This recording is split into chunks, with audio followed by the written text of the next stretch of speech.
રાજકોટ જિલ્લાના ઉપલેટા તાલુકાના ખેડૂતો માટે રાહતના સમાચાર છે। રાજ્ય સરકારે ખેડૂતોના હિતને ધ્યાનમાં રાખીને ટેકાના ભાવે ખરીદીની શરૂ કરી છે। ઉપલેટા માર્કેટિંગ યાર્ડ ખાતે 3 અલગ-અલગ સેન્ટરોમાં ખરીદી શરૂઆત થતાં ખેડૂતોમાં આનંદની લાગણી જોવા મળી છે। ગુજરાતના ખેડૂતોને કમોસમી વરસાદે મોટું નુકસાન પહોંચાડ્યું છે। પાક બગડતા રાજ્ય સરકારે ખેડૂતો માટે રાહત અને સહાય ટેકાના ભાવે ખરીદીની યોજના કરી છે। અંતર્ગત જે રાજકોટ જિલ્લાના ઉપલેટા માર્કેટિંગ યાર્ડ ખાતે 3 સેન્ટરો માર્કેટિંગ યાર્ડ, કોલકી રોડ અને પોરબંદર રોડ ઉપર ખરીદીની પ્રક્રિયા શરૂ થઈ છે। આજ રોજ ઉપલેટા માર્કેટિંગ યાર્ડ ખાતે સરકારશ્રી મારફત જે કાંઈ ટેકાના ભાવે ખરીદી કરવામાં આવે છે એના ભાગરૂપે આજે ઉપલેટા માર્કેટિંગ યાર્ડ ખાતે ખરીદી શરૂ કરવામાં આવી છે। ઉપલેટામાં લગભગ 18,000 જેવા ખેડૂત ખાતેદારોએ નોંધણી કરી છે। એના હિસાબે લગભગ 3 સેન્ટરો અહીંયા શરૂ થઈ ગયા છે।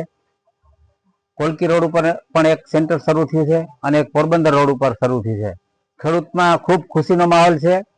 જે કાંઈ વરસાદ રૂપી આફત ખેડૂતોને નડી છે અને ખેડૂતો ખૂબ હેરાન થયા છે, એમાં આજે રાજ્ય સરકારનો જે ખરીદીનો નિર્ણય ખૂબ આવકારપાત્ર છે અને ખેડૂતમાં ખૂબ ખુશીની લાગણી છે।